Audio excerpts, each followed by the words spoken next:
So I'm just going to share my screen right now. Okay. Yeah. Is the screen available? Can you see it? Yes. All right. Okay. All right then. Good morning to good afternoon, good morning, whatever time zones everybody belongs to. To everybody. Thank you for having me here. It's quite nice to speak. Also, it's nice to speak after Prof. Kumar because a lot of what he said will resonate even throughout this presentation as well, in similar and dissimilar ways, direct or indirect ways as well.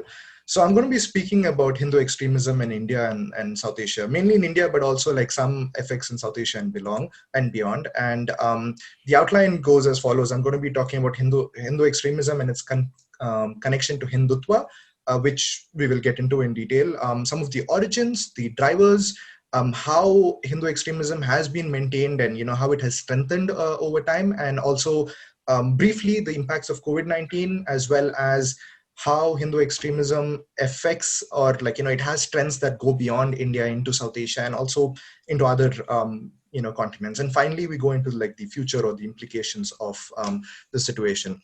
So to begin, Hindu extremism, where it has a lot of connection towards Hindutva, the ideology, which is essentially it's an ethno-nationalist identity which is based on religion and location.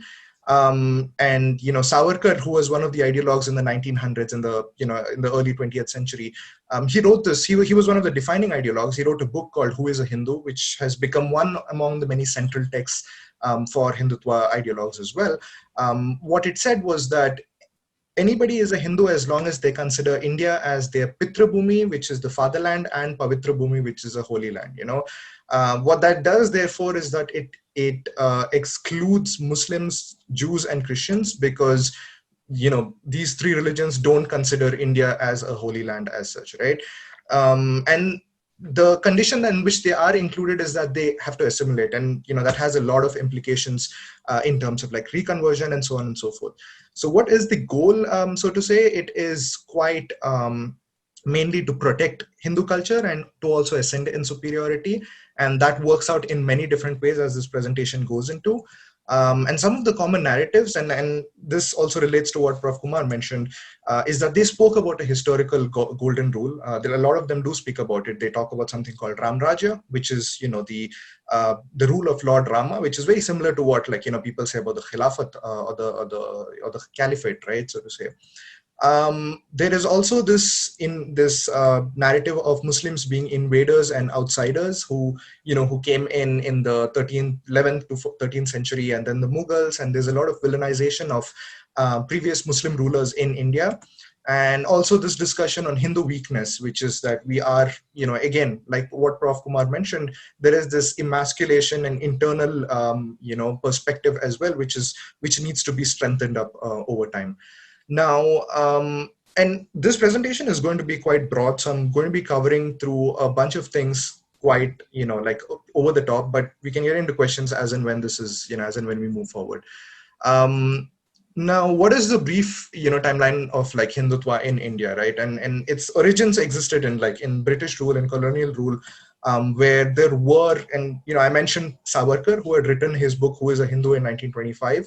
I also, and although I don't find proof to it yet, but I do believe that it was a lot of opposition to Islam or to Muslims in India came from W. Hunter's book on the Muslimans of India, which was an inquisition into why the 1857 Sepoy mutiny took place in India. I mean, that's a large historical issue right there. But what happened is that this person, Savarkar, also, along with many other ideologues, there were exchanges between fascist Italy as well as Nazi Germany in the interwar years. There is discussions of uniforms being taken from the fascist Italian people at that point, and so on.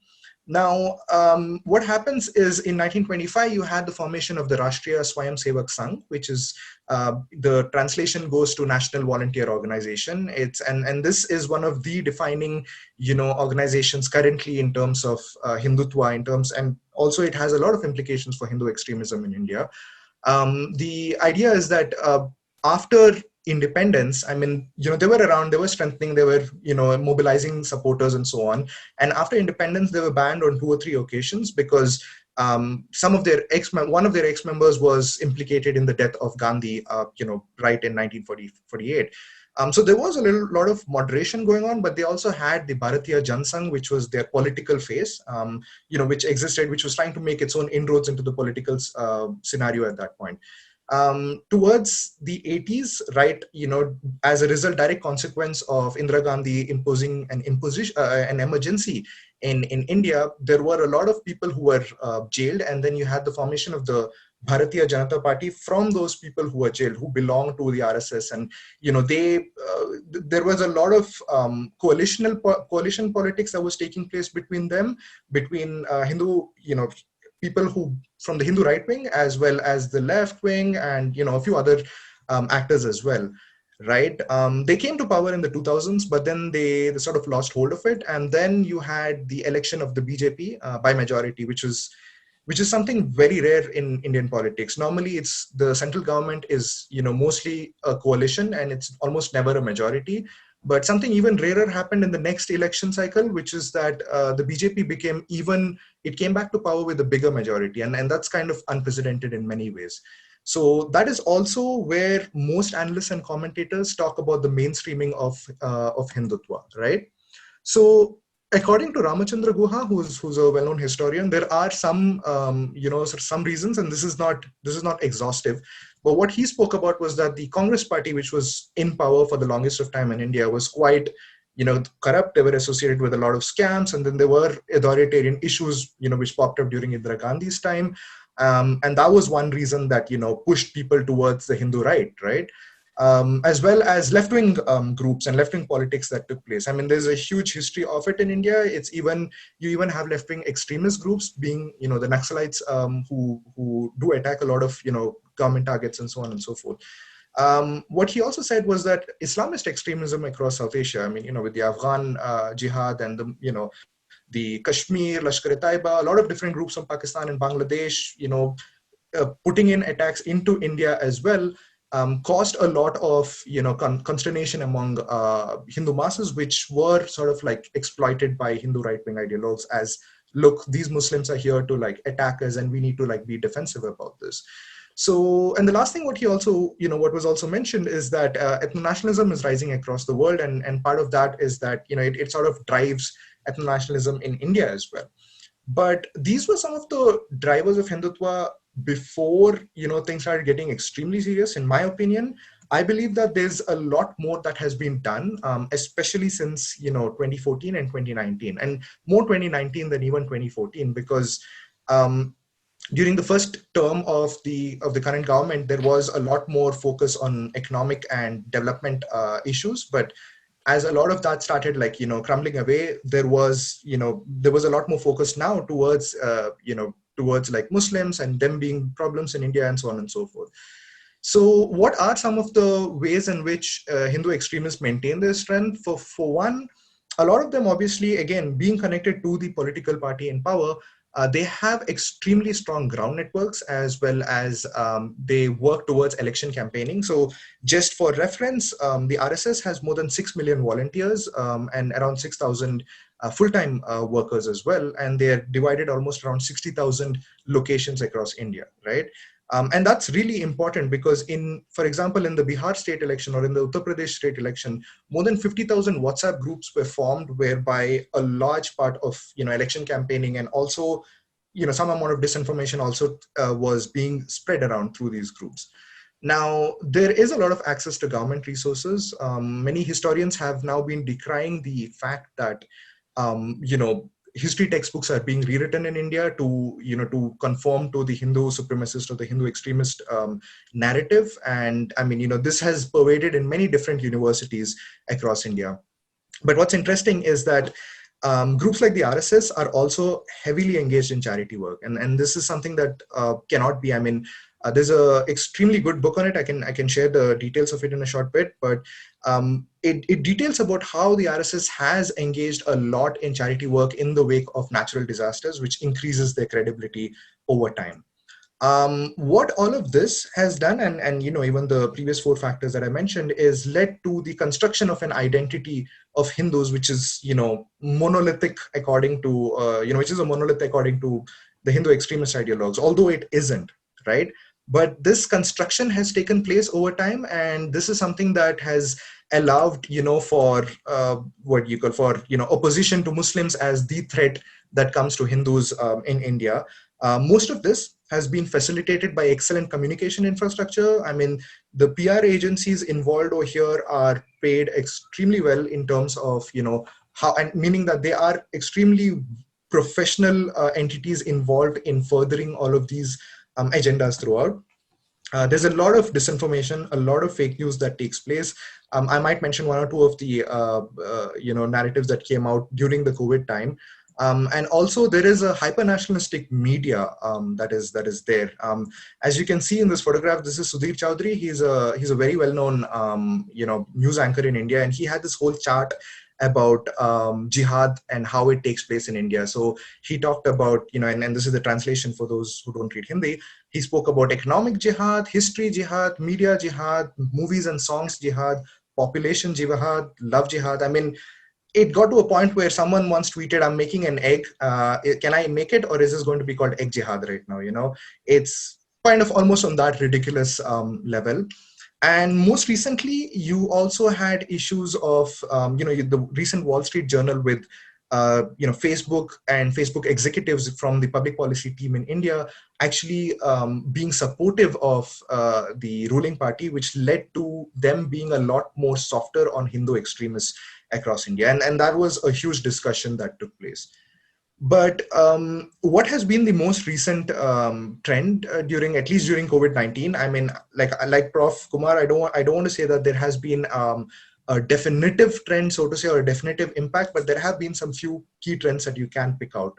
The one issue is that if people are unaware, the Tabligh Jamaat, which as most would know are like a bunch of, are a group of proselytizers who originate in India, and they have international conferences. So one of their conferences, which was held in Delhi, it became a hotspot for spreading the virus, which led to a lot of accusation of Corona jihad, which is, these guys Muslims across India are purposely spreading jihad. So this is one of the memes that, that is there. It says, oh, the Tablighi Jamaat on his vest, and Corona bomb on those bombs over there, right? You also had, because of that, the mass arrests of more than 4,000 individuals who were attached to that specific event. And that has an implication, which I will discuss in the next slide. What that also brought is a lot of online hatred. But beyond that, though, is the local boycott of Muslims in India. Some of the discussions I've had with Muslims across, at least across parts of South India, have shown that even, NGOs whereby Muslims are working to help, with different issues, are also attacked if they're perceived as a more overtly Muslim organization. And, many such issues have popped up over the last few months, right? Is this limited to India, or does this go beyond India? I strongly believe it does have its effects on South Asia and also beyond it.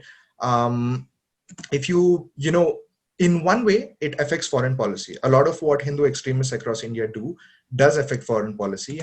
You have the issues, for example, of the Citizenship Amendment Act, right, which was about amending the citizenship, or giving citizenship to largely non-Muslims from Bangladesh and Pakistan. And some of the rhetoric that followed was extremely anti-Bangladeshi in nature, right? Now that's affected Indo-Bangladeshi ties, and that has moved the locus of discussion from India to China as far as with regards to Bangladesh. But that's not just it, right? You also have Buddhist extremists both in Sri Lanka and in Myanmar picking up clues here and there, like regarding cow slaughter, regarding like some of the narratives that exist. All of these issues have also started spreading over to parts of South Asia.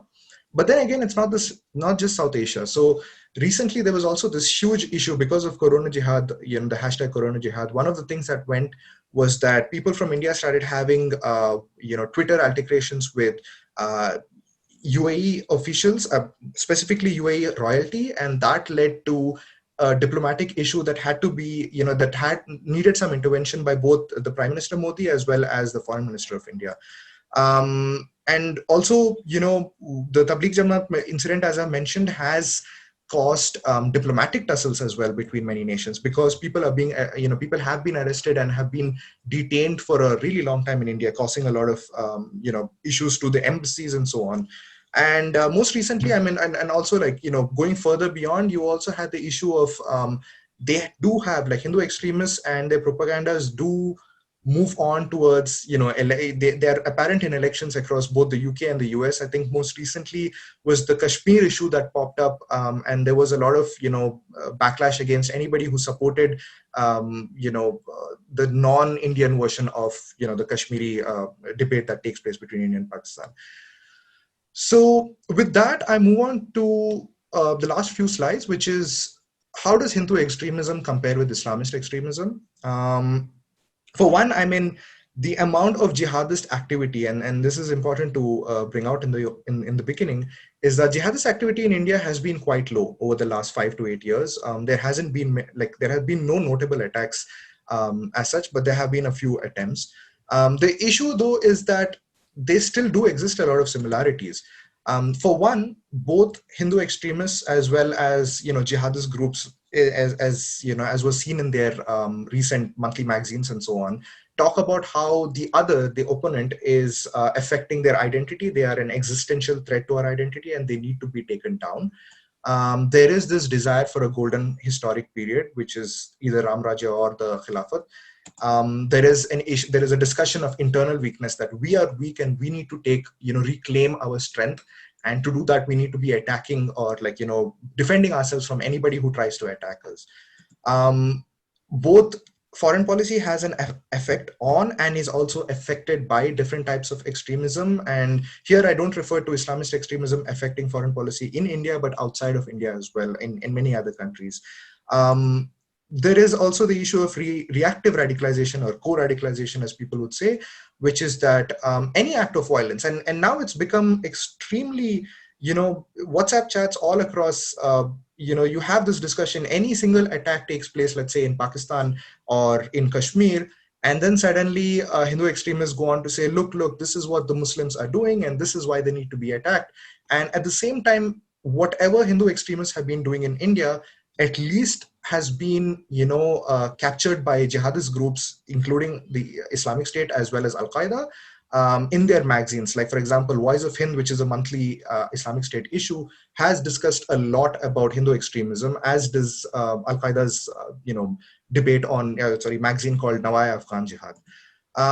So prominent events help with recruitment, and this is historic as well. You had, for example, the destruction of the Babri Masjid, which is a historic mosque, by Hindu extremists, which led to a lot of jihadists joining, terrorist groups to conduct attack in India, and that's something that continues even all the way till today. All of these trends applies to both Islamists within and outside India. So it's not just, like I said, right, jihadists outside in Bangladesh and Pakistan also get affected by what happens in India.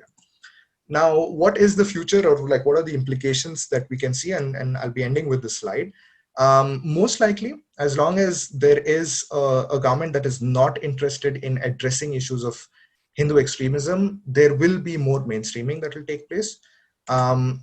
There will be more attacks on minorities. And I've really not gotten into this, but Dalits, or lower caste or untouchables, as they're called in a derogatory fashion, as well as Muslims and women, are targets of Hindu extremist attacks, and that will continue. There is no credible opposition, so to say. Most of politics in India has now tilted rightwards, and that has created a problem, because now even the opposition would have to start pandering to the same language that Hindu extremists have bought in. There's probably going to be a mutation of Hindu extremism, and what I mean by that is that you have groups within the Hindu right wing or within the Hindu right, which have started becoming extremely anti-government in nature as well, or at least anti-Modi in nature, in that they believe that the government is not doing enough and more needs to be done. And therefore they become uncontrollable, right?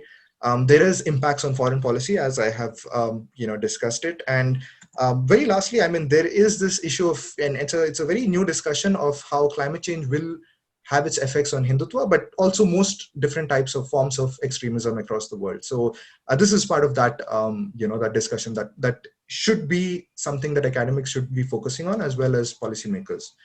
So with that, I'm actually going to end. it has been extremely broad, but I hope it has covered most of the important points, and it's a starting point for discussion.